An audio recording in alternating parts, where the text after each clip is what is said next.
മലയാളികളുടെ lady super സ്റ്റാറാണിന്ന് Manju Warrier. 14 വർഷത്തിന് ശേഷം സിനിമയിലേക്ക് തിരിച്ചു വന്നപ്പോൾ മഞ്ജുവിന് ലഭിച്ച ഒരു അംഗീകാരം അത് വലുത് തന്നെയായിരുന്നു.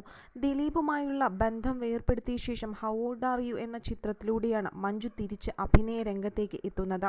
അതിനുശേഷം ഒരു പിടി നല്ല കഥാപാത്രങ്ങൾ തന്നെ മഞ്ജുവിനെ തേടിയെത്തി.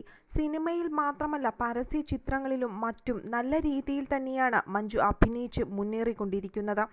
ഇതിനുശേഷം ഓരോ തവണയും മഞ്ജുവിൻ്റെ പുതിയ മേക്ക് ഓവറുകൾ ആരാധകരിൽ വളരെ പ്രചോദനം നൽകിയിരുന്നു. പ്രത്യേകിച്ച് കോളേജ് പെൺകുട്ടികൾക്ക് ഏറ്റവും വലിയ ഒരു ഉന്മേഷം തന്നെയായിരുന്നു മഞ്ജുവിൻ്റെ മേക്ക് ഓവറുകൾ. ഈ പ്രായത്തിലും എങ്ങനെയാണ് ഇത്രയധികം യൗവനം കാത്തു സൂക്ഷിക്കുന്നതെന്ന് എപ്പോഴും മഞ്ജുവിൻ്റെ ആരാധകർ മഞ്ജുവിനോട് ചോദിക്കുമായിരുന്നു. വിമർശകർ പറയുന്നത് മഞ്ജു വിദേശത്ത് പോയി പ്ലാസ്റ്റിക് സർജറിയൊക്കെ ചെയ്തു എന്നാണ്. ആൻറ്റി ഏജിങ് ട്രീറ്റ്മെൻറ്റൊക്കെ ചെയ്തതുകൊണ്ടിട്ടാണ് ഈ പ്രായത്തിലും ഇങ്ങനെ ഇരിക്കുന്നത് എന്നൊക്കെ പറഞ്ഞ് മഞ്ജുവിനെ കളിയാക്കുന്നവരും ഒരുപാടുണ്ടായിരുന്നു. ഓരോ ചിത്രങ്ങൾ മഞ്ജു പങ്കുവയ്ക്കുമ്പോഴും ഇതിന് താഴെ വിമർശകർ എത്താറുണ്ടായിരുന്നു. ഇപ്പോഴിതാ ഇതിനെല്ലാം ഒരു മറുപടിയുമായി നമ്മുടെ ലേഡി സൂപ്പർ സ്റ്റാർ തന്നെ രംഗത്തെത്തിയിരിക്കുകയാണ്.